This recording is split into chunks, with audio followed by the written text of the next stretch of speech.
Boa noite, pessoal. Boa noite. Estamos ao vivo hoje, dia 22/11 de 2021. Ó, 22, 11, 21, né? Os números bem coincidentes aí. E eu recebo o Vitor Duarte, que ele é o diretor de gestão, gestor da Suno Asset, da Suno Gestora. E hoje ele vem com uma abordagem assim, muito diferente. Eu gostei dessa leitura que ele fez do mercado. Ele vai trazer alguns números assim, bem surpreendentes para mostrar para vocês o tanto que os fundos de crise eles são bons tanto para o investidor quanto também para o mercado como um todo. E vocês vão entender por que, como que uma operação de CRI pode fomentar a economia, pode realmente irrigar uma economia de recursos. Então, uma abordagem diferente, eu diria até surpreendente. Vitor, seja bem-vindo. Obrigado, Baroni, boa noite.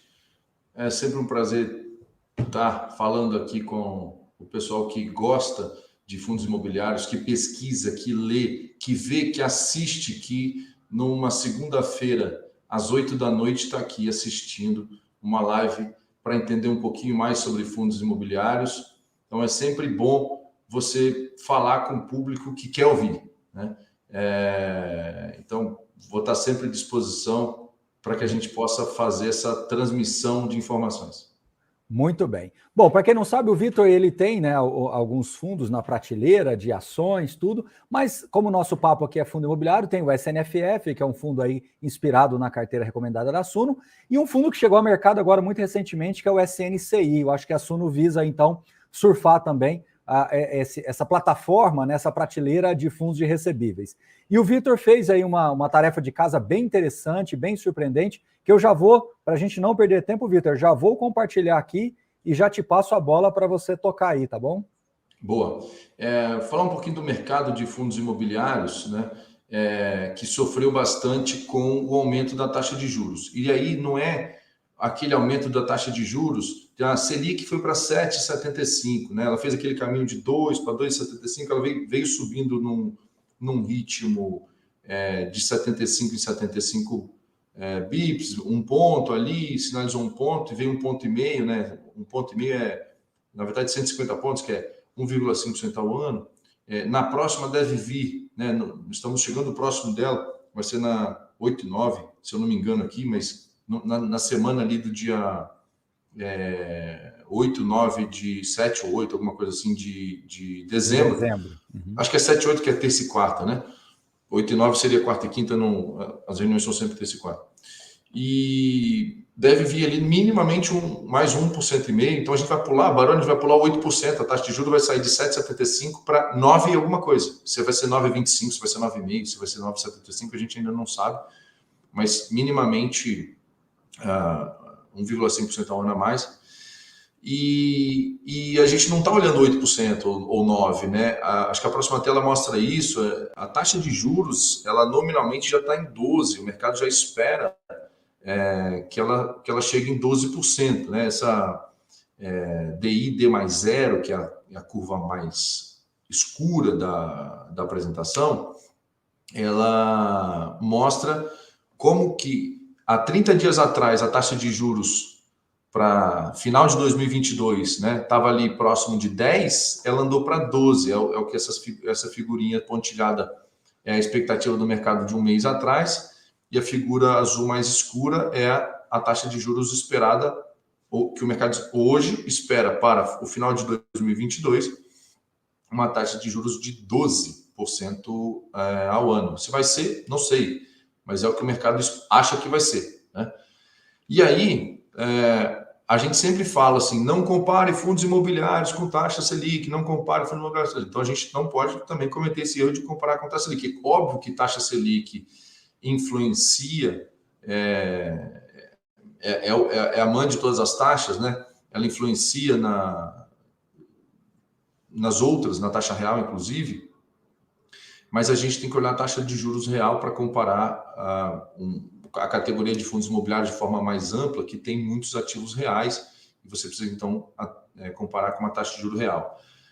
Há uma clara relação oposta, né, de sobe taxa de juros, desce o preço dos fundos imobiliários. Então, o que a gente viu ali a partir de março 21 na NTNB de 2035, que ela saiu da faixa de 3,20 e bateu 5,60, né? Se comportou um pouquinho mais ali, 5,20. O IFIX caindo nesse período de 2.900 pontos ali para mais para perto de 2.500, ainda não bateu 2.500, mas mais para perto de 2.500, mostrando realmente que a taxa de juros tirou o valor do IFIX, né? Acho que a próxima tela, ela traz, então assim, aquilo ali é a foto do todo, né? O mercado todo. Então, como que os fundos de CRI eles se comportaram, né? Eles se comportaram muito bem. É a classe de ativos que está ainda melhor precificada. Alguns fundos com pequeno ágio, outros fundos com pequeno deságio.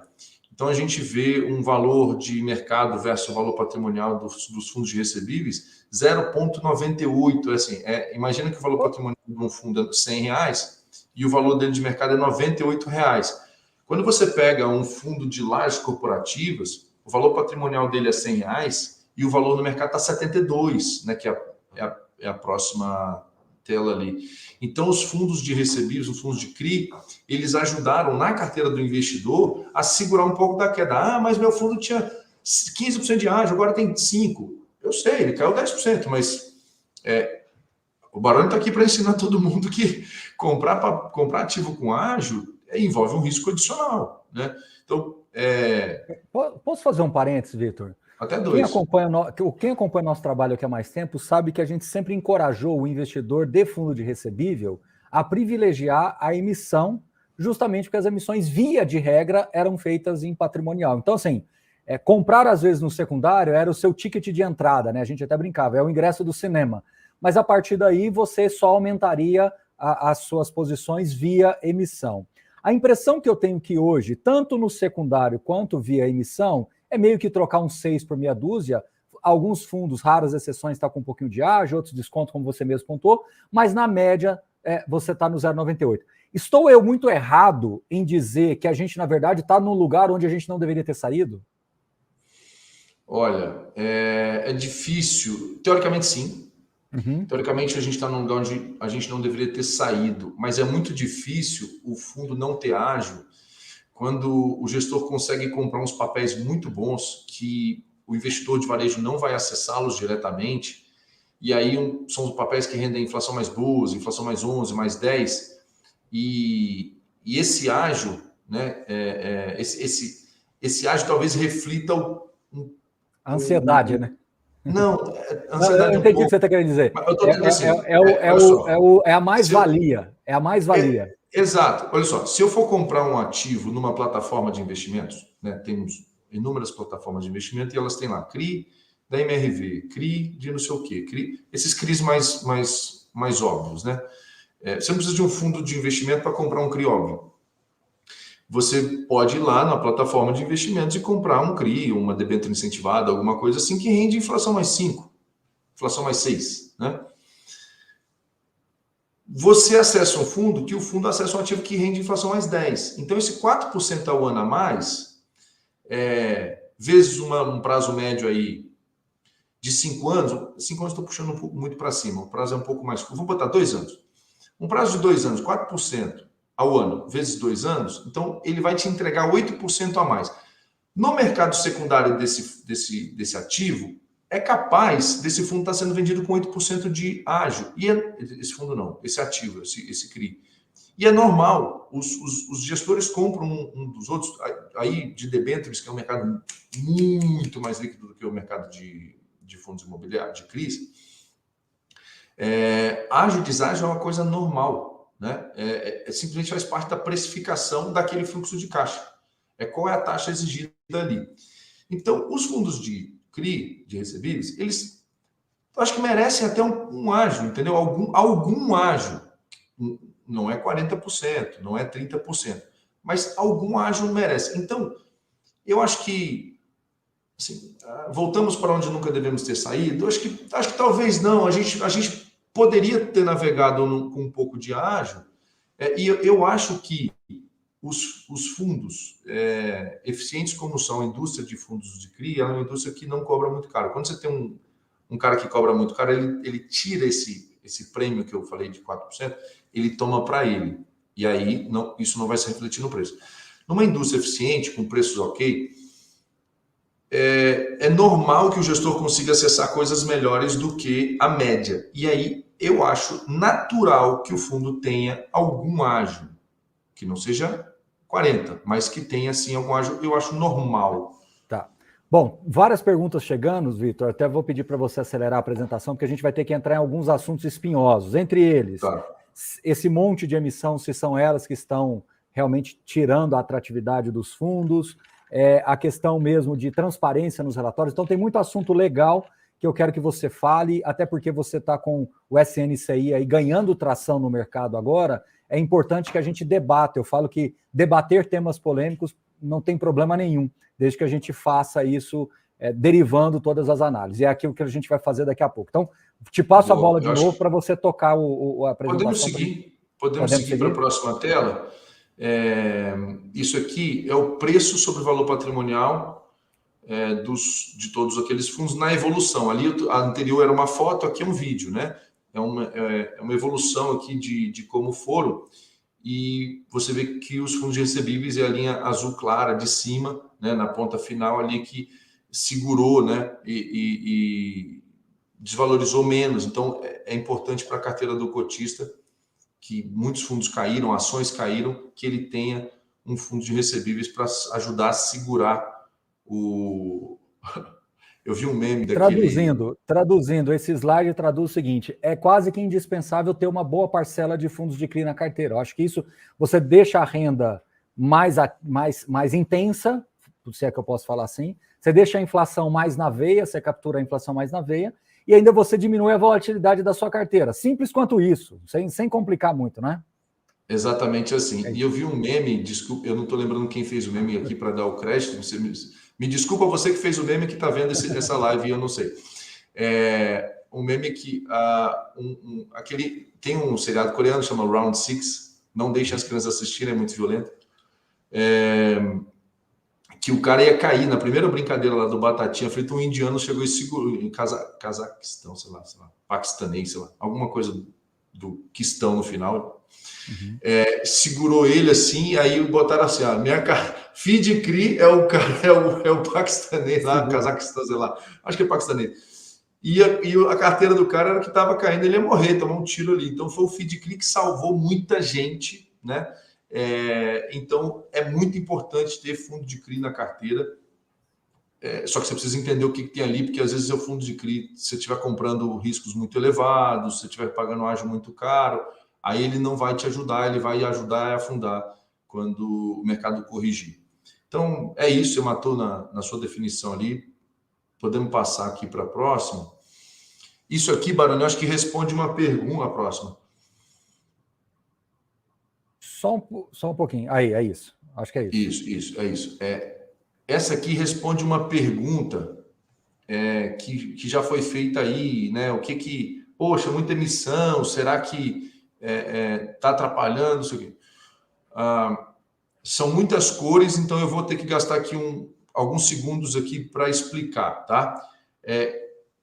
O tempo passa da esquerda para a direita, vai de de janeiro até agora, até novembro. Dezembro já é uma oferta que foi anunciada que vai ser liquidada lá, então não chegamos em dezembro ainda, mas já tem a oferta que vai ser liquidada no próximo mês.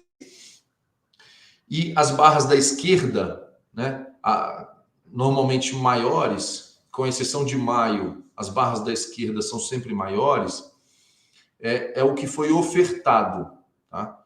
Então, eu vou pegar um número aqui de outubro desse ano, tá? Outubro de 2021, foi ofertado 4,7 bi de reais, que é a soma de 3,9 com 0,8, e foram captados apenas 200 milhões de reais. Essa é a soma. Os fundos de papel, eles estão destacados com vermelho e o rosa. Então, de maneira geral, muita oferta. Vou pegar setembro, 3,6 bi ofertados, captados um pouco mais, ali 800 milhões de reais. E o que salvou foram os fundos de CRI. O que captou foi fundo de CRI, porque ofertou 1,3 bi e captou 700 milhões de reais, metade, um pouquinho mais. O resto de 2,3 captou nada, 0,1. Então, se alguém ainda está captando, esse alguém chama-se fundo de CRI. Tá? E óbvio, quando o mercado está encolhendo, as pessoas estão saindo o IFIX está diminuindo. O IFIX diminuindo e o Ibovespa diminuindo, né? Ele é indicador de que aquele mercado tá mais gente querendo sair do que entrar. Então, se tem mais gente querendo sair e tem o fundo de CRI ainda conseguindo captar muito, o resto capta nada, né? No mercado encolhendo. Então, o restinho de ágio que tinha praticamente acabou. O 0,98 lá, de 2, 3 telas atrás, mostra isso. Então, isso aqui é o número. Os fundos continuaram tentando emitir para fazer parte do seu compromisso, para fazer parte. Tem fundo que está financiando obra, que ele tem que continuar colocando dinheiro na obra. Então, ele, enquanto é possível, vai tentando emitir. E aqui está o número. De junho para frente, só cresceu o tamanho da oferta. É que eu não estou com... Você que está compartilhando, eu não estou com o mouse, mas eu vou tentar comunicar só com voz mesmo. De junho de 21 até outubro 21, o valor ofertado só cresceu. De 1,5 bi para 1,800, depois 2,5, depois 3,600, até chegar a 4,700. Ou seja, é as pessoas tentando pegar o restinho da janela, né? Todo mundo tentou o último suspiro ali, só que não lograram sucesso. Basicamente, não lograram quem conseguiu alguma coisa... Não lograram, porque olha a captação, só caiu de julho para frente, captou 1,3, que é 0,6 mais 0,7, depois só 0,9, depois 0,8, depois 0,2. Agora deixa eu fazer uma pergunta ao contrário. Partindo do pressuposto que nós fiquemos com juros altos durante mais algum tempo e que nós continuemos, talvez a queda do IFIX pode reduzir. Eu acho que é difícil ela continuar caindo mais 30%, 40%, que ficaria uma coisa meio despropositada. Mas tudo bem, vamos supor que mantenha-se nesse patamar. Talvez essa vai ser a realidade também em 2022. As poucas emissões que tiverem ainda serão do universo fundos de CRI. É um cenário base razoável para se pensar. Não é um absurdo aqui. Porque os outros ficaram muito abaixo de patrimonial, né? Então, fica abaixo de patrimonial, fica muito difícil emitir. Como é que um fundo de fundos, por exemplo, né, um fundo de fundos que está, sei lá, 80% do valor patrimonial, 70% do valor patrimonial, ele vai falar em emissão.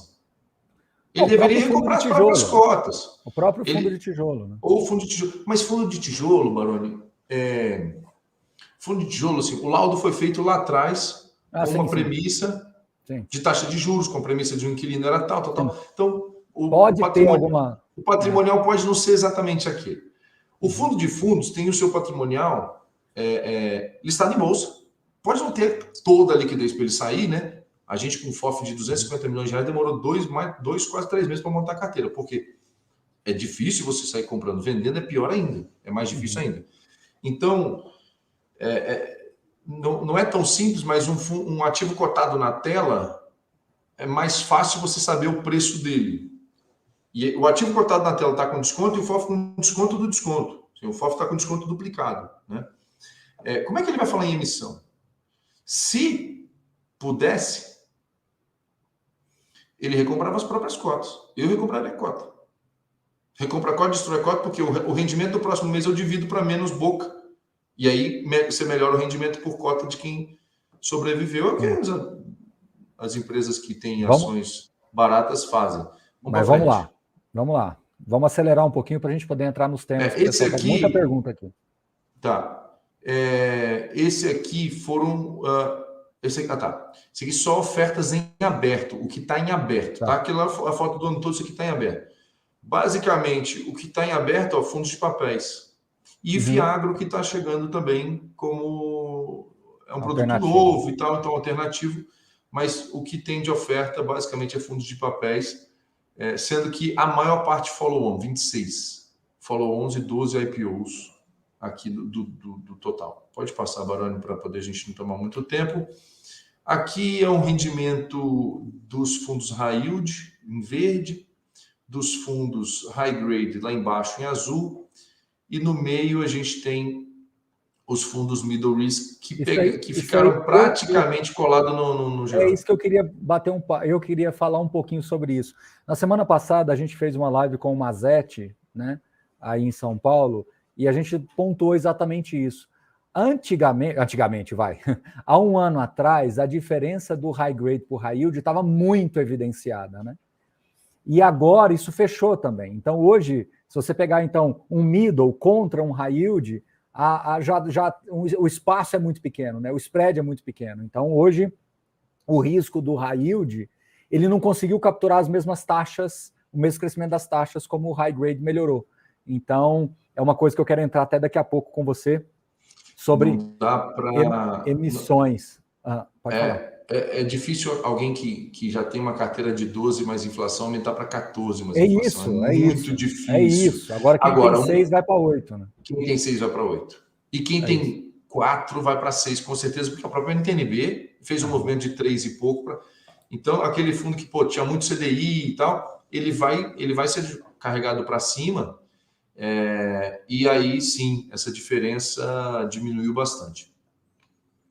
Acho que a próxima eu trouxe aqui, sem perder muito tempo, mas essa aqui é a rentabilidade. O que é rentabilidade? Não é só o que o cara distribui, é o que o cara distribui mais a variação patrimonial, porque às vezes é o caso do SNCI no início. O SNCI, a gente não conseguia distribuir porque a gente comprava um papel, lock-up de 90 dias, ele ficava engordando, então o patrimonial sobe, mas eu não consigo pagar porque não passou na conta, aquela coisa toda. Então, você precisa olhar quanto que o seu dinheiro cresceu, independente se parte veio para o seu bolso ou não. Então, é interessante você olhar variação patrimonial mais rentabilidade distribuída, que é o que, de fato, o seu patrimônio... E eu acho que esse gráfico corrobora o que a gente falou agora há pouco no slide anterior. Sim, está embolado. Está embolado. É claro que os high yields, eles são inflação mais, ou seja, eles são pré. E tem high grade que é pós. E a marcação a mercado faz com que, quando você compra um título de 12 mais inflação e a NTNB está 3 mais inflação, você tem 9, que é 12 menos 3%, de spread de crédito. Quando a NTNB vai para 6, não foi a 6, foi a 5 e pouco, mas me dê licença aqui, só para a gente fazer conta de cabeça, ninguém precisa pegar a calculadora. Quando a NTNB sai de 3 para 6, a marcação a mercado do seu título de 12 vai para 15. Então, 3% ao ano, vezes o prazo médio, vai ser descontado do valor do título. Então, esse título que valia 100 mil, ele vai passar a valer 90 mil por conta de marcação a mercado. E isso atrapalha os fundos high yield, principalmente, naqueles administradores que marcam com esse método. E não é coincidência de por que eles estão sendo mais criticados agora, porque o investidor, o cotista, que ele não tem uma outra derivada de análise, ele está chateado, né? Porque justamente vê o VP caindo, vê ainda a tentativa de emissões, etc. Enfim, então você maximiza um problema, ou seja, você tem um problema natural, por inércia, e aí você faz uma emissão, você potencializa aquele problema. Então, com razão, o investidor acaba criticando com mais ardor esse momento agora. Mas, enfim, vamos lá. Uma coisa importante antes da gente passar aqui é assim, os fundos, eles precisam ter custos aderentes ao risco e ao tipo de ativo que cada um carrega. Então, um fundo que tem, basicamente, GPM, ele não pode cobrar uma performance em cima de CDI, porque vai ter uma janela ruim, depois vai ter uma janela muito boa. Então, quando o fundo ele captura muito, a estrutura de custo dele acaba ficando muito pesada, parte do risco que o investidor está correndo, que o fundo está correndo, portanto, o investidor, não é remunerado adequadamente, porque ele está carregando um peso muito grande ali. Então, é muito importante que as taxas, e principalmente a taxa de performance, ela seja mais aderente ao ativo. Eu sei que é muito difícil fazer isso. Baroni, é tão difícil fazer isso que quando da criação do SNCI, a gente falou o seguinte, vai ser taxa de performance zero, porque eu vou cobrar sobre o spread da NTNB, do IMAB5, não sei o quê. E para explicar isso ia ser tão difícil que a gente preferiu, não, então bota 0,9 de custo total, sendo 0,2 do administrador, 0,7 nosso. Eu sei que é pouco, né, mas a Suno tá aqui para ser eficiente e ganhar na escala. E a gente não tem esse problema de... Quando a gente ganha muito dinheiro, quem vai ganhar muito dinheiro é o cotista, e não a gente. Quando a gente ganhar menos dinheiro, o cotista vai ganhar menos dinheiro. Então, é normal, né? Acho que é isso. E o próximo aqui, para encerrar a apresentação, a gente ficar somente nas perguntas... Eu acho que esse slide, ele é assim, gente, vou até dar um zoom aqui, porque esse slide aqui, na minha visão, ele é fantástico, assim, do ponto de vista de entendimento do que é da importância de um fundo de CRI no mercado. Quando a gente fala assim, investir na bolsa, aí sempre tem um cara, eu tenho um tio antigo que perdeu muito na bolsa, nunca mexe em bolsa, não sei o quê. Isso melhorou muito nos últimos 2 anos, tanto é que a gente saiu há 4 anos atrás a gente tinha 500 mil pessoas na bolsa, hoje a gente tem 4 milhões, multiplicou por 8. Então, muito disso já passou e tal, mas tem gente que ainda acredita que bolsa é só um lugar que rola o dinheiro, o cara não sabe nem para onde que vai, o que acontece, o que significa aquilo ali, né? Eu trouxe um número aqui só do SNCI, que é um fundo pequeno, é um fundo de 160 milhões de reais, tá? Que a gente acabou de começar, um fundo pequeno. A gente está financiando 41 empreendimentos, tá? 40, não é a totalidade, tá? Às vezes a gente tem parte de um CRI e tal, não é a gente financiando 40 empreendimentos 100%. A gente tem parte de alguns empreendimentos. Eu estou acessando 40, eu estou impactando 41 empreendimentos. Às vezes 100% dele, às vezes 10% dele, às vezes 50% dele. Então, tem 41 empreendimentos sendo impactados com o dinheiro dos nossos cotistas, né, com o dinheiro do fundo. Esses empreendimentos estão construindo 559 mil metros quadrados. Isso significa 5.482 unidades, casas, apartamentos, lojas, 5.482 imóveis. E estimamos que, né, de acordo com cada empreendimento, a gente pegou esse dado com cada um dos construtores, incorporadores, melhor dizendo, esse pequeno fundo está gerando 3.864 empregos diretos. O cara que vende a marmita para o peão que está na obra não está contando aqui. O motorista do ônibus que leva as pessoas para a obra não está contando aqui. O dono do comércio do lado que o pessoal vai lá tomar uma cerveja, uma cachaça ou qualquer coisa que for, comer um torresmo, não está contando aqui. O garçom que trabalha no bar, que serve, não está contando aqui. Isso aqui é direto. Isso aqui começa desde o arquiteto, o engenheiro, o mestre de obra, o pedreiro, o ajudante pedreiro, o despachante que vai na prefeitura, que vai desenrolar, o cara no final. Então, toda a cadeia, são 3.864 empregos com um fundo de 160 milhões de reais. Então, assim, de alguma forma, eu acho que esse número é muito importante e eu queria aqui fazer um apelo aos gestores de fundos de CRIs que, se possível, fizessem pelo menos um levantamento, mesmo que macro, não precisa acertar na 8ª casa decimal, mas para mostrar para a indústria de fundos imobiliários que, ao comprar um fundo de CRI, você está financiando, sim, o crescimento do país de alguma forma. Então, a nossa indústria, se ainda aí vai 150 bi, fundo de CRI é 40% disso, então vai 60, 70 bilhões, pouco menos até, são de fundos de CRIs. Esse aqui é um potencial de 500 bilhões, ou seja, a gente poderia estar irrigando a economia com muito mais capital privado e bem remunerado, né? Então, você fomenta todo o mercado, né? Isso é muito importante de dizer, certo, Vitor?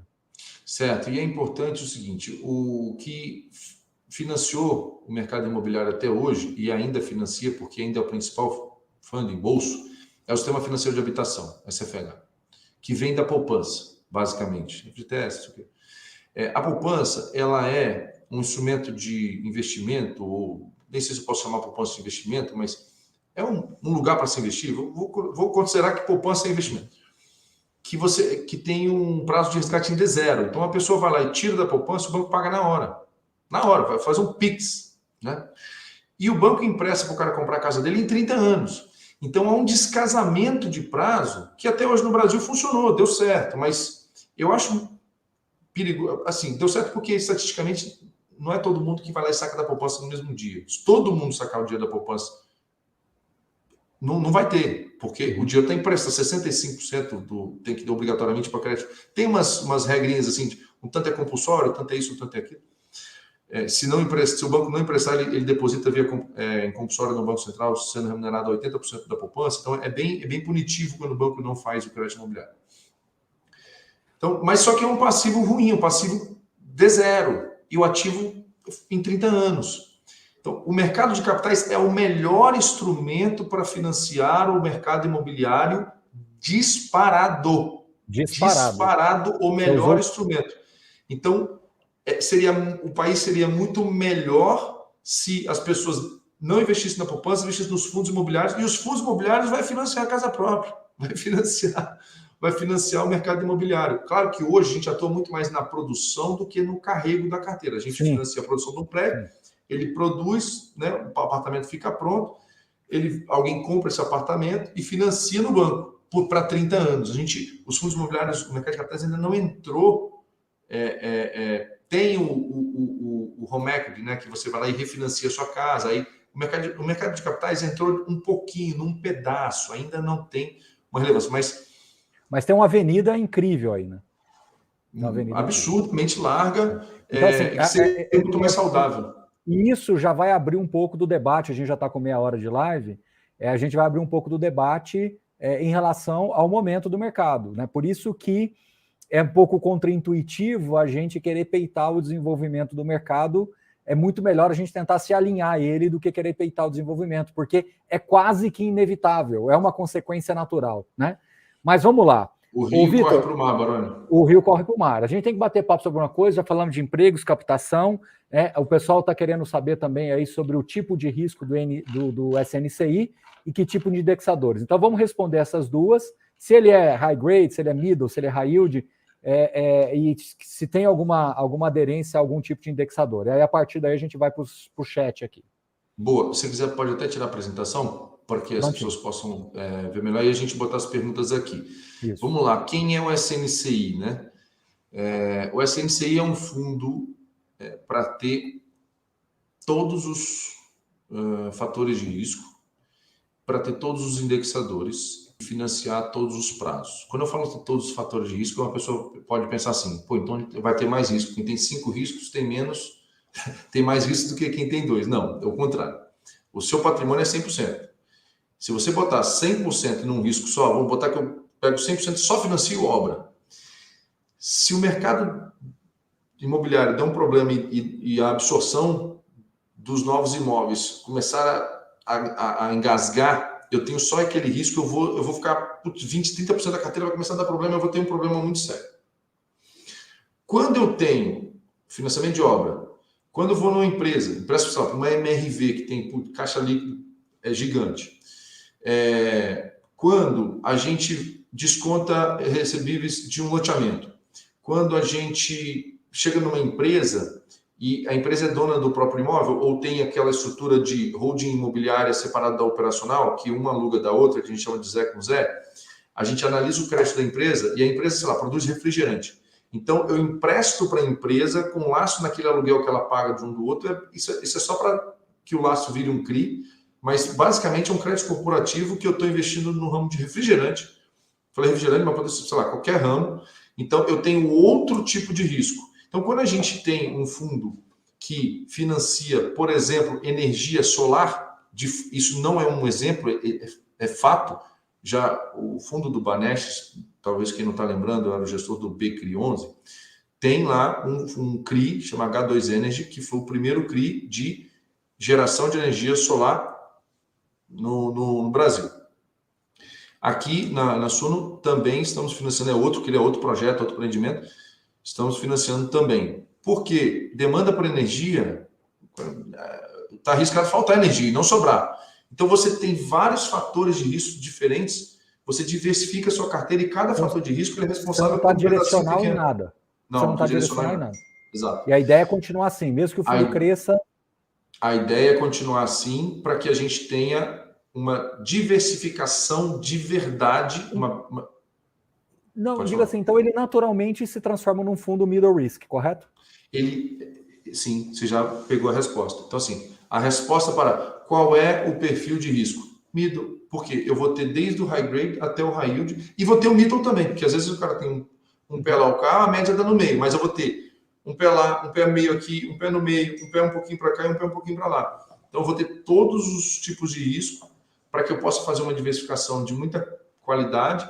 E aí, eu diversifico em indexadores. Então, a gente tem CDI, a gente tem IPCA e a gente tem um pouquinho de GPM. GPM a gente só tem um pouquinho, porque os devedores estão com medo de tomar em GPM.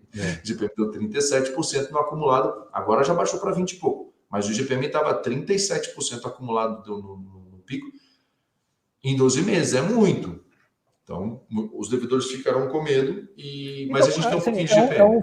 É um fundo bem agnóstico com relação aos tipos de operações. A dúvida também vai ser um puro sangue ou tem espaço para comprar outros fundos imobiliários também? A gente não pensa em comprar outros fundos imobiliários. A gente tem um fundo que compra fundos que é o SNFF. Uhum. Isso, estou falando aqui hoje, 22 de novembro, né? Tudo é tamanho também, né? Daqui um trimestre a gente acha uma mega oportunidade, compra um fundo e fala, você disse que não ia comprar. Não. Se a gente comprar, vai ser uma coisa assim. Ou a gente vai ver um fundo muito descontado. Sabe quando você vê uma nota de 100 por 70? Mas a nota de 100 é verdadeira. Se for falsa, não vale nem 70. Então, ou eu compro um fundo, eu posso comprar um fundo de um gestor que tem um mandato muito específico, que ele faz aquele negócio melhor que eu. Eu sou um cara mais generalista, ele é um cara que só faz aquilo. E eu não vou ter acesso ao ativo direto. Então, eu vou ter que comprar o fundo dele. Então, nesse caso, eu poderia comprar e, assim, comprar o fundo que está muito descontado, daqui a pouco vai valorizar ganho de capital. Então, oportunisticamente, pode ser que a gente compre, não está no plano, Maroni. O nosso pipeline aqui é um pipeline de 250 milhões de reais, a gente só tem 160 de PL, então, justamente para escolher e depois para poder ir menor em alguma das operações, para poder fazer uma alocação realmente diversificada. E não tem nada, em 250 milhões, não tem nada de outros fundos aqui. Vitor, o pessoal está pedindo aqui para você assumir publicamente que você não vai fazer emissão abaixo de valor patrimonial aí. Se alguém na Suno falar que vai fazer emissão abaixo de valor patrimonial, ele vai tomar 269 puxões de orelha. Por que 269? Porque somos em 270 pessoas. Na Suno assim, é absolutamente proibido alguém pensar em emissão abaixo de valor patrimonial. Não porque metade acredita e metade não acredita e a metade que acredita é mais forte. Não. Todo mundo, está claro para todo mundo que emissão abaixo de VP é ruim. Raríssimas exceções. E aí é tão difícil explicar que eu não sei se vale a pena. Não entrar, né? Sabe, assim, aqui na Suno não tem espaço para isso. Vai polemizar à toa e realmente a explicação talvez não vai ser convincente. Mas, assim, por política, internamente, a ideia é não fazer. Não fazer. Abaixo do valor patrimonial, não. Nenhum dos fundos. Então, hoje a gente tem o SNFF, a gente tem o SNCI, temos planos de ter outros fundos de investimento imobiliário aqui para completar a grade, né? Melhor não falar, porque senão vai entrar em período de silêncio, aquela coisa toda. Sim. Não que a gente vai fazer agora, porque não tem janela, mas... mas nem é uma política geral só. Não farás emissão abaixo de valor patrimonial. Um mandamento aqui. Ô Vitor, o pessoal está falando sobre transparência. Agora eu preciso dar 2 passos atrás, né? Eu estou acompanhando o mercado de fundos imobiliários há mais de uma década. Em 2015, eu senti uma necessidade muito grande de aprofundar mais em fundos de CRIs, viajei para São Paulo, sentei com alguns gestores e solicitei que fossem detalhados algumas coisas e conquistamos isso. Tá bom? Conquistamos isso. Foi um pleito lá atrás que deu certo, enfim, hoje os fundos de CRI têm um relatório muito mais bem definido, mais claro, só que é uma indústria ainda 2.0. A indústria 3.0 de fundos de CRI, ele precisa de uma derivada a mais de acompanhamento, de riscos, de monitoramento de operação. Então, se eu estou falando de um CRI pulverizado, eu preciso saber o nível de inadimplência, o que está sendo feito. Se é um CRI corporativo, eu preciso ter um pouco mais de dados de balanço da empresa, como você falou, de fluxo de caixa, de margem EBITDA, etc, etc, etc. Como é que você acha que o SNCI pode entrar nessa indústria 3.0? Vocês já fizeram um relatório em BI legal, bacana, mas está na pauta vocês derivarem um pouquinho mais nesse 3.0 para que nós, investidores, possamos acessar as lâminas dos CRIs, ou seja, aquilo que você tem lá na securitizadora, o investidor comum do lado de cá também tenha, mesmo que seja uma versão resumida. Você não acha que está faltando... Poxa, nós estamos falando de quase metade do mercado de fundos imobiliários são fundos de CRIs. Eu acho que está passando da hora dos gestores entenderem que um relatório de riscos de acompanhamento, ele não é mais uma possibilidade, é quase que uma obrigação. Então, como é que você, do lado daí, está enxergando essa indústria 3.0? Vai. O Baroni, a gente está preparado para isso e ajudando o mercado a caminhar para lá, assim, modéstia à parte. Não quero que entenda que essa fala como, a gente é o melhor. A gente tem que fazer uma versão melhor de nós mesmos a cada dia, né? Então, a gente veio com um relatório em Power BI. Eu não sei se eu vou conseguir o link fácil aqui, mas vou pedir para... pessoal que está ouvindo aqui, vou pedir para colocar, me passar o link, o Baroni coloca aqui o link para o nosso relatório. De qualquer forma, se esse link não estiver na sua tela, você pode jogar Suno Asset no Google, entrar no site da Suno Asset, está lá, fundos, selecionar o SNCI e olhar o relatório gerencial. Escolhe para a CNFF também, o caminho é o mesmo.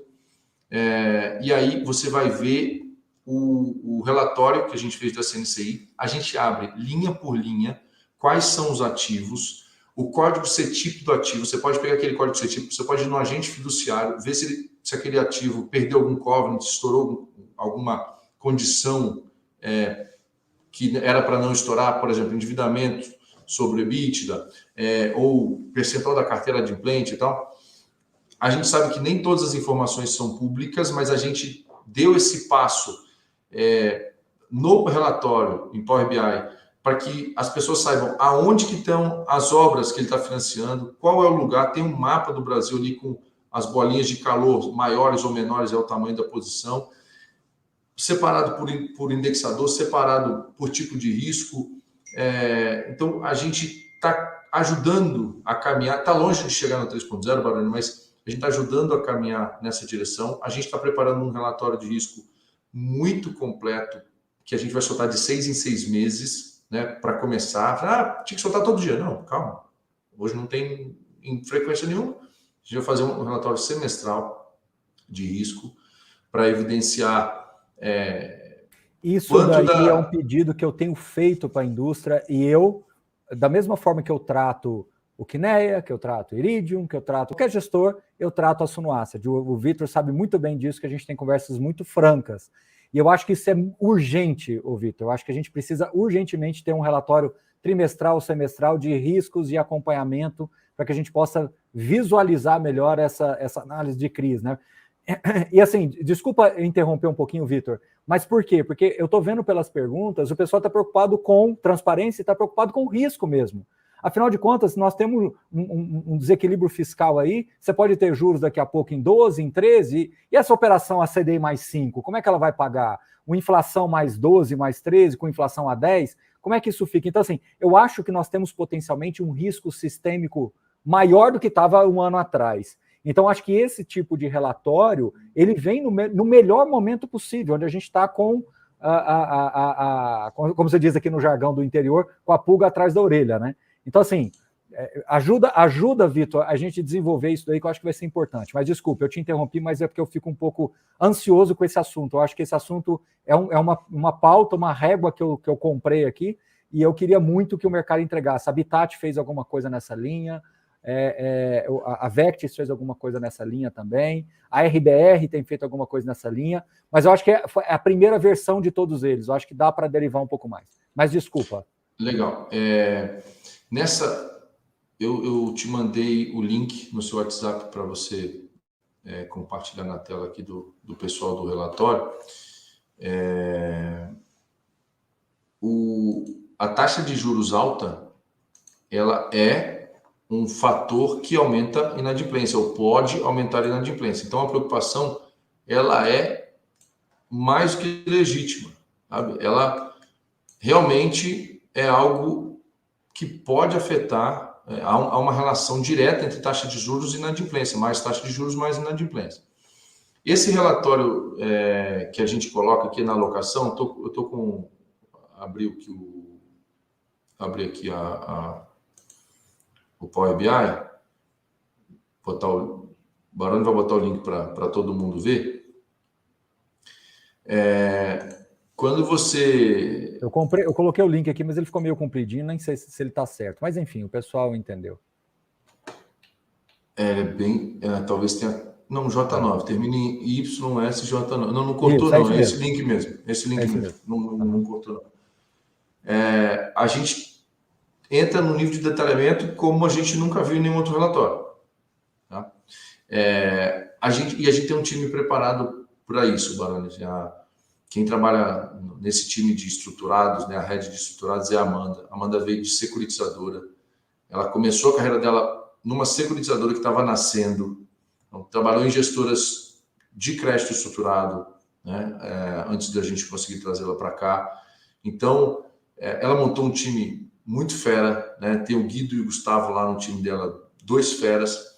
Então, a gente tem um time correto para continuar avançando nesse nível de informação. A gente já tem essa informação, Baroni. Então, não é algo que a gente não tenha, não é que a gente não sabe. A gente sabe qual o percentual de adimplência, atraso e inadimplência são coisas diferentes, tá? Adimplência é uma coisa, atraso é outra, inadimplência é outra. Atraso é quando o cara deixou de pagar uma parcela, está 30 dias atrasado, que o boleto não chegou, porque ele estava viajando naquele mês, porque não sei o quê. Então, ele paga com atraso, mas paga, né? Inadimplência é quando realmente o cara não está pagando mesmo, já está atrasando 2, 3 parcelas, passou de 90 dias. Isso é inadimplência. O percentual dos inadimplentes, qual é o LTV, qual é o loan to value, né? Quanto de empréstimo, quanto de garantia, ou melhor, quanto de empréstimo dividido pelo quanto de garantia. Então, isso tem que ser menor que 1 sempre, né? O que eu quero te dar como sugestão até o Roberto levantou aqui, eu falo que o que está faltando no fundo de CRI, às vezes, é contar um pouco da história. Então, assim, tem dívida que está sendo reperfilada, tem algumas coisas que estão acontecendo em que, às vezes, uma métrica pura e simples, ela não quer dizer muita coisa. Então, você tem ali um desenquadramento temporário, mas aquilo ali não quer dizer muita coisa.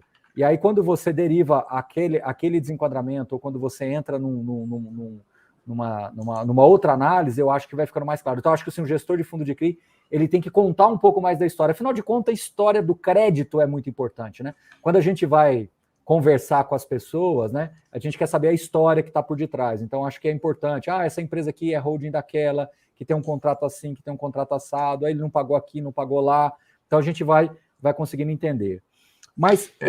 Baroni, eu não sei se você consegue colocar na tela o nosso relatório, você acessar o relatório. Se você compartilhar, eu consigo. Você precisa compartilhar e dar um share. Tá. Aí.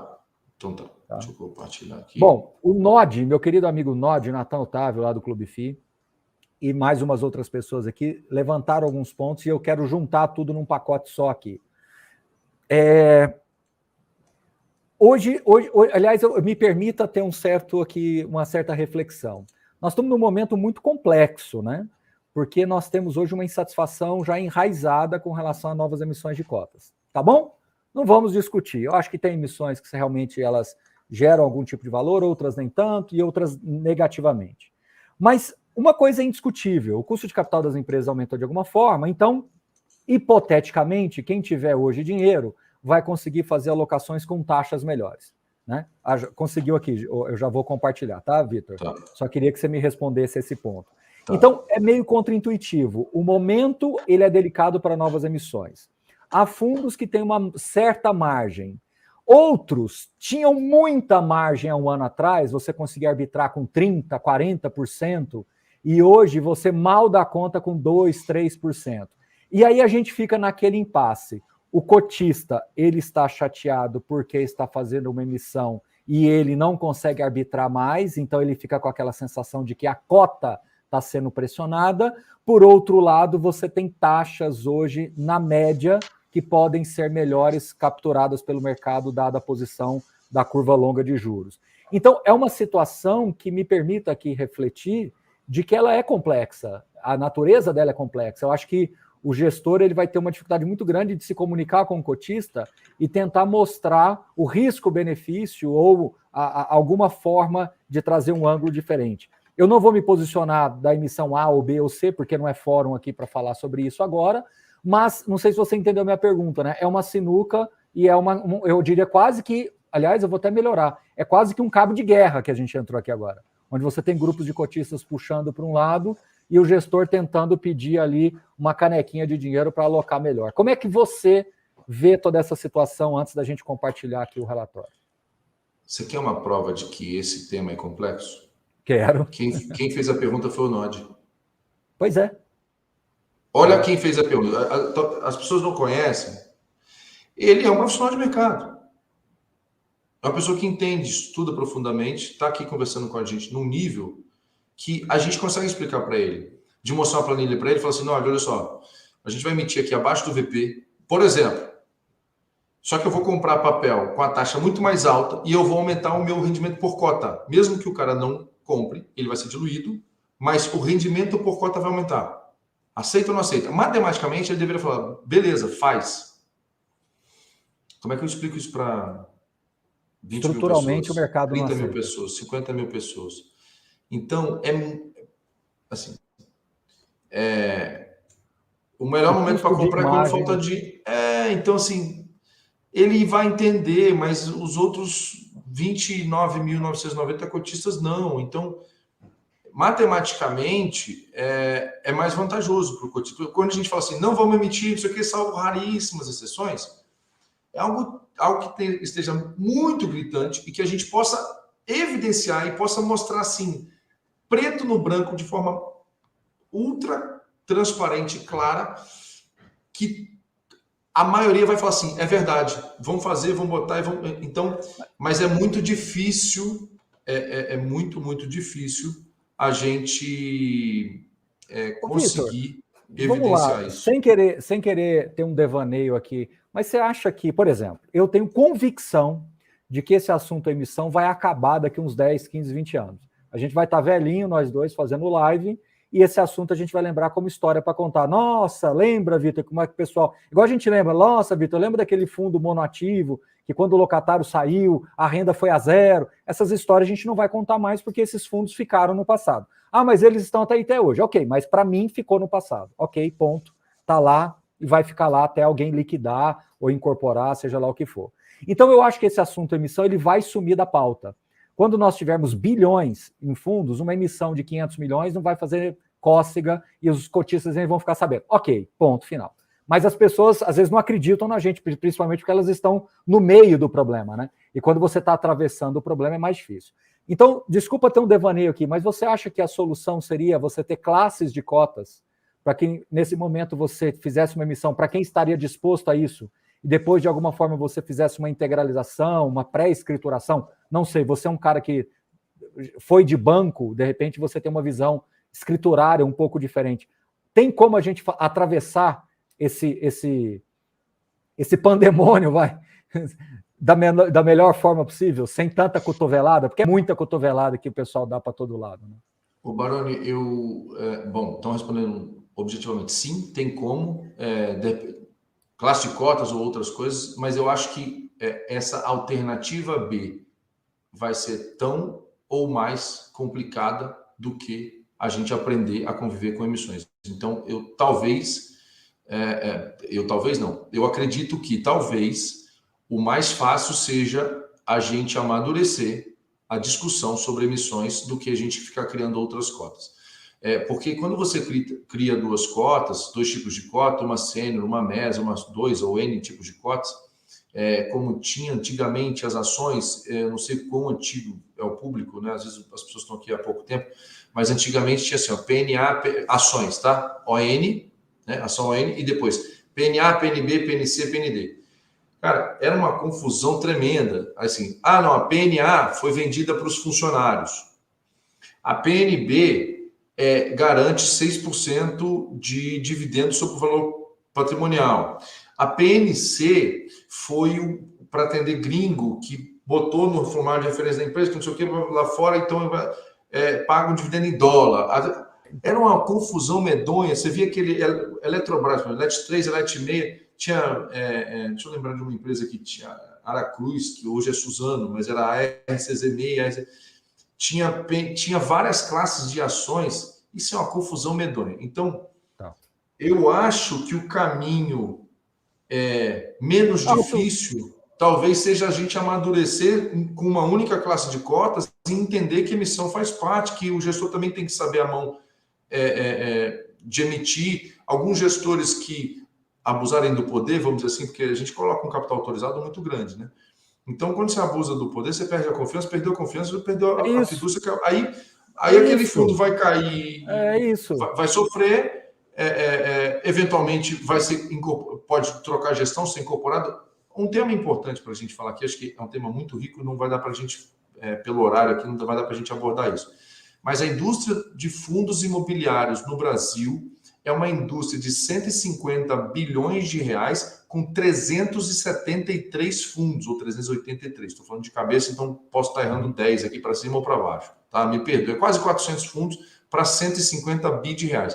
A indústria norte-americana de fundos imobiliários, que são os REITs, que é um pouco diferente aqui, mas é tipo como fosse o primo, é uma indústria trilionária em dólar, então uma indústria de 1,3 trilhão de dólares, tá? É alguma coisa como 50 vezes aqui, se o dólar tiver 5. A nossa indústria, se eu fiz conta errada, vocês me perdoem, mas é 10 vezes nominal. Mas não, aqui vamos, 150 bi, aqui é 150 bi de reais, lá é quase 6 tri de reais. É isso. Isso, 150 para 6 tri. Dá 40 vezes. Dá 40 vezes, não dá 50 a 40 vezes. E tem 200 e poucos REITs. Tem a metade dos REITs que tem aqui, sendo 40 vezes maior.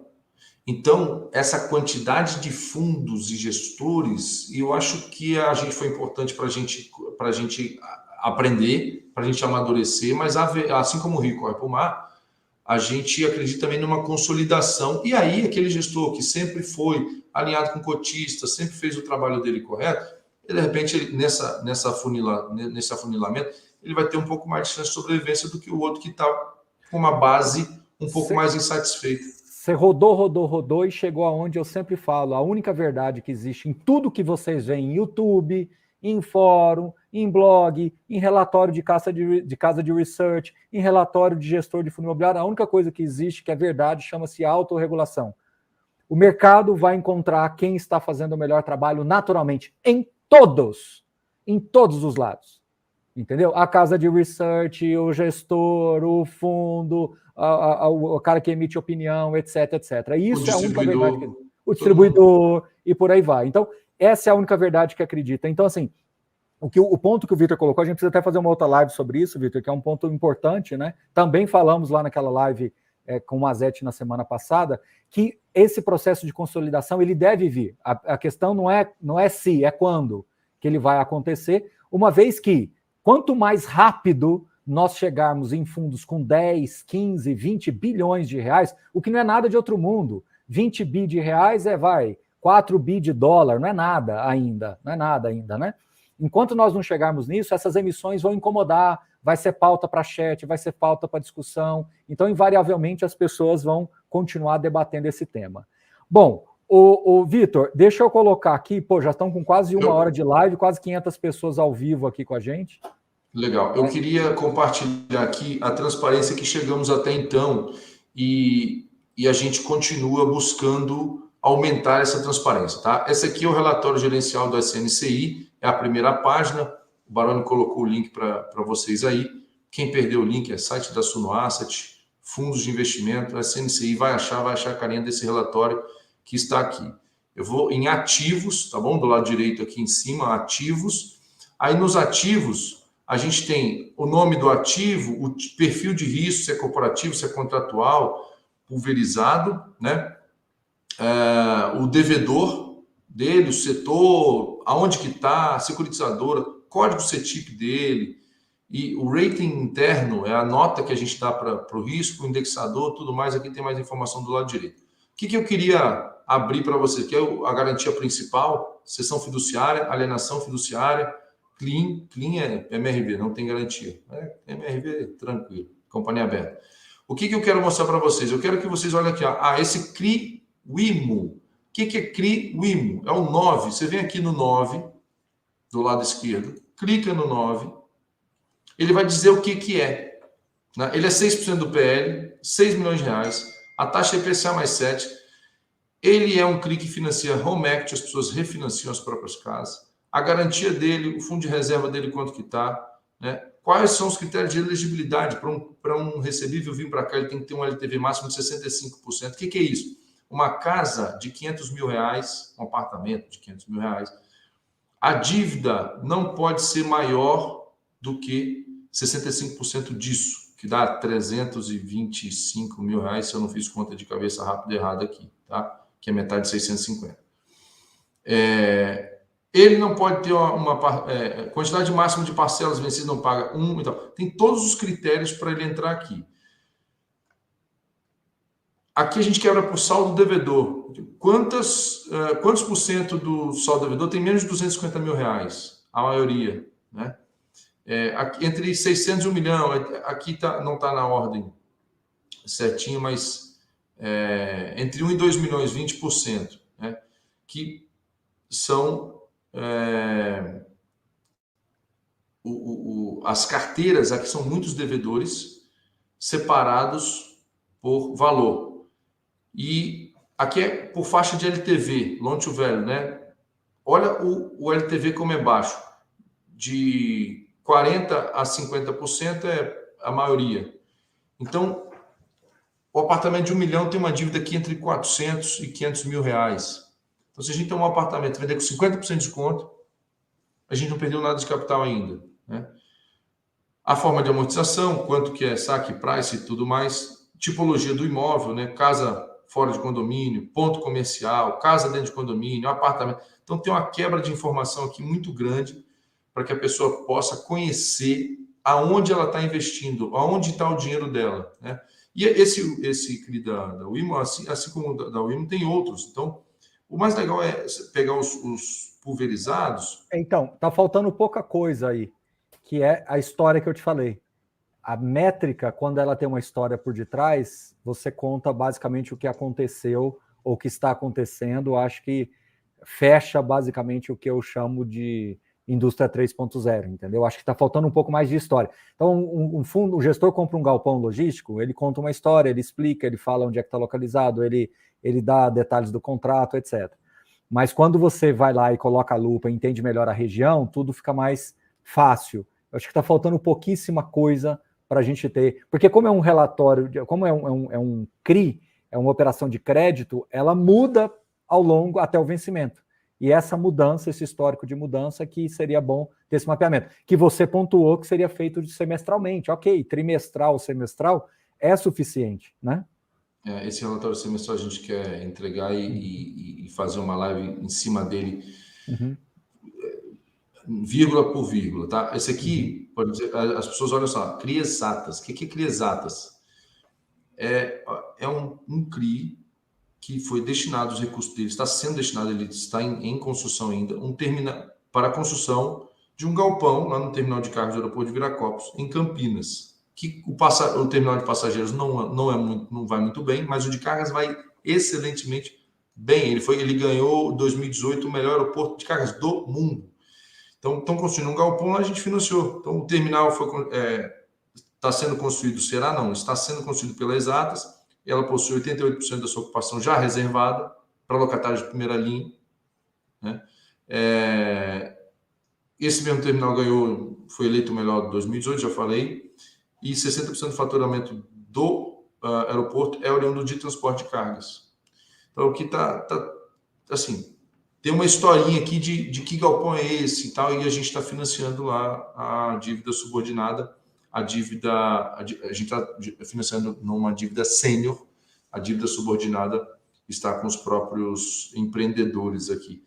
Então, tem as fotos aqui do galpão, onde é e tal, e né, Essa para interação é tentar muito interessante, tangibilizar o né? máximo possível. Então, Sempre Vitor, podemos Vitor, melhorar. isso aí é legal, Vitor. Isso aí sim é muito legal. Ó, quer ver? Link agente fiduciário, link securitizador. Isso é muito importante para o pessoal. Tem gente que tem medo de botar os links, porque, principalmente em operação pulverizada, o cara vai lá no investidor, eu te Vai ver nas refinancio. influências, né? Não, e tem rouba-monte também, tem Tá, rouba-operação. para pegar o que está O cara fazendo. vai lá e toma a operação. Vai lá no cara, bate, a Suno está te financiando a 10, eu te financio a 8. Então, a gente corre esse risco, né? Muita transparência, você acaba entregando. Por que muita companhia não quer ser companhia aberta? O cara é grande e não quer ser companhia aberta. Porque ele vai ter que botar ITR, informação trimestral, né? ITR é informe trimestral de rendimentos. Ele vai dizer, todo trimestre ele vai ter que abrir o jogo para todo mundo, quais linhas mais ganhou, Alpargatas, vai falar, a Havaiana está vendendo mais lá fora ou aqui. Aí o concorrente do Alpargatas fala assim, caraca, então vou exportar, vou tentar acessar o mesmo mercado que ele acessa. Então, quando você é companhia aberta, você acaba tendo que abrir um pouco mais o jogo. Vitor, e para a gente terminar conforme começamos, você pega uma operação como essa, lindamente ela está gerando emprego lá em Campinas. Com certeza. Esse eu acho que é o ponto mais interessante, né? Ou seja, um fundo de CRI gera de fato empregos mesmo. Não tem como a gente fechar os olhos quanto a isso, né? Ele financia famílias, ele financia aquisições, etc. Então, acho que isso é muito importante, né? Que o investidor ele precisa ter essa ciência que muitas vezes ele não tem, né? E o que permite a emissão de novas cotas e o financiamento de novos projetos é o preço de mercado estar acima do patrimonial. Então, isso permite. Então, às vezes, um pequeno ágio, as pessoas estão vendo aquilo ali, uma continha matemática. O ágio é o que permite um fundo crescer. Que ele continue emitindo cotas e continue financiando projetos, continue gerando empregos, continue aumentando o PIB, renda, etc.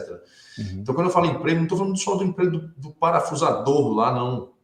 Emprego de todo mundo, o advogado que trabalha na cidade, que vai ter um dos empreendimentos, vai dar um problema trabalhista, o cara vai lá defender. Vai ter, sei lá, dentista, que as pessoas têm dor de dente lá daquela cidade. Então, emprego não é só o cara que está botando um tijolinho em cima do outro. É PIB, na verdade, né? Geração de riqueza. E isso do ágio da cota. É isso. Vitor, a gente já estourou o tempo, mas as pessoas estão aqui assistindo e eu quero entrar num assunto muito importante. É o seguinte, muita gente fala que fundo de CRI, se ele não fizer emissão, ele acaba, ele vai a zero. Eu sempre disse que fundo de CRI, se ele não fizer emissão e o gestor não fizer nada, ele volta a ser um fundo caixa em algum momento. Ou seja, vai devolvendo o capital, ele distribui juro e correção e aquela amortização volta para o caixa. Então criou-se, eu estava até falando isso hoje com um assinante da Suno, a indústria nossa vai crescendo, então é natural que os conceitos e os pré-conceitos também vão ganhando verticais, né? Então criou-se essa de que o fundo de papel ele vai a zero se você não fizer nada. Então fica parecendo que a emissão é uma forma de manter o fundo existente. Se não fizer, vai quebrar o fundo e acabar. Eu queria que você falasse um pouquinho sobre isso. Deixa eu só dar o meu pitaco aqui antes de você falar. Vou repetir. O fundo de CRI, se o gestor não fizer nada, ele volta a ser um fundo caixa. Ele vai voltar lá a ter seus 96, 97 reais como fundo caixa. Baroni, cuidado, porque o fundo de CRI, a cota era 97, 98 reais o patrimonial, agora está 95 e tal. Gente, essa marcação ao mercado é uma coisa circunstancial que vale para qualquer outro ativo de renda fixa que tem uma parcela pré-fixada. Isso não é mérito nem demérito, é característica. Então a gente tem que saber interpretar também o produto que a gente está investindo. Então eu queria que você falasse um pouquinho sobre isso para a gente já caminhar para o fim, para tranquilizar, eu acho, né? Quase metade do mercado investe em fundo de CRI praticamente, para tranquilizar essas pessoas de que ter lá o SNCI, ter um outro fundo de CRI, seu patrimônio não está sendo corroído, ele não vai a zero em nenhuma circunstância. Você pode Não, em nenhuma circunstância. Ele vai voltar na média para 96, ali 97, porque é o que custa para emitir. 3, 4 reais que custa para emitir. O SNCI custou alguns centavos para emitir, porque a gente fez uma 476, a gente não usou distribuidor, não usou nada, a gente fez na unha aqui. Foi uma oferta que a gente fez mandando WhatsApp, e-mail, telefonando para as pessoas, porque a gente não podia mostrar para o investidor em geral, então mostra-se para no máximo 75 pessoas e liquida com no máximo 50 pessoas. A gente mostrou, se eu não me engano, para 20 e poucas pessoas só, e levantamos esse dinheiro. Então, entrou no fundo R$100, a gente pagou advogado, a taxinha da bolsa, então ficou 99 alto. Como a taxa do fundo... Então, assim, se tudo acabar, se a gente não fizer nada, vai ter 99,90 parado ali, teria, né? Porque o que passou de 100 a gente distribuiria. Eu estou olhando aqui no relatório gerencial, a cota nossa patrimonial está R$100,93. A cota do SNCI está R$100,93, praticamente R$101. Então, quando a cota hoje está negociando a 100 de bola, ela está com 1% de desconto, ela está 99. Então, se a gente parar hoje, não fizer mais nada, vai cair na conta R$101, R$100,96. Se não tiver nada para fazer, a gente amortiza o fundo, acaba o fundo. Mas possivelmente daqui a 10 anos vai ser uma coisa parecida com isso. Ou seja, tá certo, tem que ser isso mesmo. Pouco mais, pouco menos, mas é isso. Isso não é acabar, né?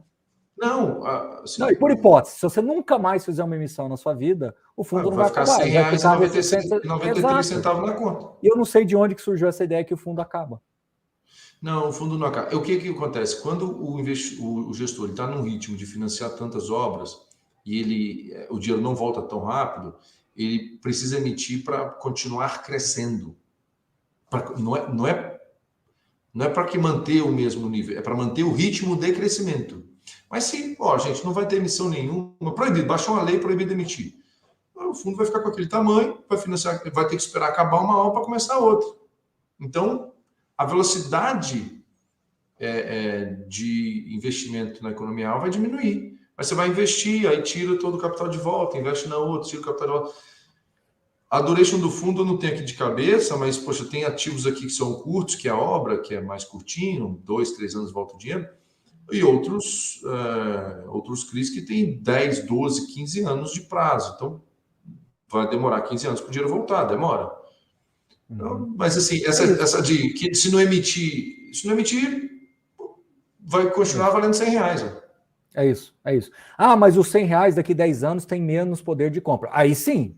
Aí se você consumiu toda a renda do fundo, os R$100 tem um poder de compra menor daqui a 10 anos. Por isso que a gente fala que quem investe em fundo de CRI tem que ter uma parcela de recompra de cotas. Então você vai ter uma cota 100, né, por hipótese, no patrimonial, mas você comprou mais cotas. Então seu patrimônio aumentou naturalmente pela quantidade de cotas a mais que você tem. Tá? Então, Baroni, não, é isso. Só para te dar uma informação aqui que me sopraram aqui, eu acabei de ver no relatório gerencial, tem essa informação. O prazo médio do SNCI é 5,37 anos. 5 anos. Então, se a gente não fizer nada, em 5 anos volta todo o dinheiro. E aí não volta os R$100, não. Volta os 100 com a inflação, com os juros. E aí eu vou ter, sei lá, hipótese aqui, 105, R$110 na mão. Eu vou pago os 10 de rendimento. E se não tiver nada para fazer, o gestor vai ter que devolver o dinheiro. O gestor de fundo de CRI, ele tem que ter uma originação ativa. Ele tem que entender que, por exemplo, hoje o SNCI é um fundo de 160 milhões, mas quando ele chegar a 1 bi, 2 bi, 3 bi, você naturalmente vai ter um caixa que vem das operações naturalmente. Então, assim, você vai ter que originar, vai fazer parte do seu dia a dia, originar aí pelo menos me corrija se a conta estiver errado, mas uns 100 milhões por ano fácil. Sim. Fácil. Olha só, vamos fazer a conta para 1 bi e a gente multiplica por quanto a gente quiser. Se eu tenho um fundo de 1 bi com a duration de 5 anos, eu digo que 20% do fundo volta por ano. Então, R$200 milhões por ano é de dinheiro só de amortização. Então, eu tenho que dar um jeito de investir R$200 milhões por ano para manter a carteira de 1 bi viva, ativa e alocada. É isso. Ô, Vitor, eu acho que eu cumpri todo o nosso protocolo aqui. Eu quero lembrar mais uma vez, pessoal, que a gente dá espaço para todos os gestores e a gente trata a Suno como uma gestora, entendeu? Então é importante que vocês entendam isso. O Vitor e todo o time sempre vai ter espaço aqui no canal assim como todos os gestores têm. O importante é bater papo, acho que o Vitor sempre traz um ângulo e uma leitura diferente do mercado. Vitor, volte mais quando você tiver... Eu sei que essa versão do BI aí, ela é viva, né? Ou seja, a cada versão vocês estão melhorando uma coisinha nova. Então, sempre que vocês tiverem novidades, pode trazer, porque eu coloquei isso aqui como uma meta pessoal da gente conseguir essa indústria 3.0 no mercado. Então, quanto mais a gente conseguir subir a régua, melhor para todos nós, tá bom? Tem alguma coisa que eu não falei que você acha que é importante, Vitor? Você que manda. Não, é isso, assim, é só... Posso fazer minhas considerações finais? Pode. É óbvio que nem o Baroni, nem nenhum analista da Research vai recomendar comprar ou não comprar os fundos da Sunoassa. A gente já falou isso várias e várias vezes, mas nunca é muito, né? Nunca é o suficiente, a gente repete isso aqui. E também o Baroni não faz recomendação em live no YouTube, né? A recomendação dele está em relatórios lá na área do investidor, na nova área do investidor na Suno Research. Então o Baroni não vai recomendar, mas eu queria fazer uma defesa aqui, fazer um jabá aqui. Como vocês viram, né, o SMCI é um fundo que está com um pequeno deságio, ele está sendo negociado a R$100 e o patrimonial dele é quase 101. A gente já pagou R$1,15 no último mês e a gente vem destravando aqueles papéis que estão com o IPCA ainda travado ali. Então, eu não posso ficar falando para frente aqui, dando um número, porque isso é promessa de rentabilidade, isso não se deve fazer. Mas você, olhando para a carteira, você vê que o ritmo é esse, né? Que ele é muito mais para 1,15 do que para 78 centavos que foi em outubro, por óbvio. Quer dizer, quanto que é a inflação mais 7? Só você somar um com o outro. Você a carteira média do fundo é inflação mais 7 hoje. Inflação mais 7. Então, mas tem CDI também, tem outros para... Não é na vírgula. Inflação mais 7 está rodando a 18 no ano, entendeu? 18 no ano, dividido por 12, conta de padeiro, é 1,50 por mês. Não dá exatamente isso, porque tem que capitalizar, tem os custos do fundo e tal. Mas enquanto a inflação for alta, ele vai estar navegando muito bem ali, num rendimento muito alto, e ele está valendo R$100. Então, isso aqui não é recomendação e tal, Barão, não faz recomendações em lives, né? E quem está falando sou eu, não, Barão. Eu só digo para você o seguinte, eu na física continuo comprando. Tá certo.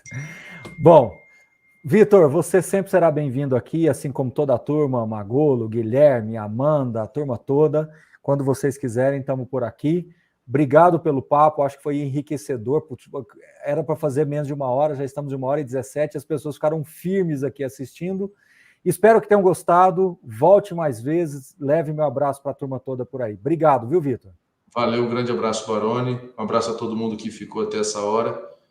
Estamos sempre à disposição. É isso aí. Valeu, pessoal, um abraço, boa semana a vocês. Tchau, tchau. Tchau.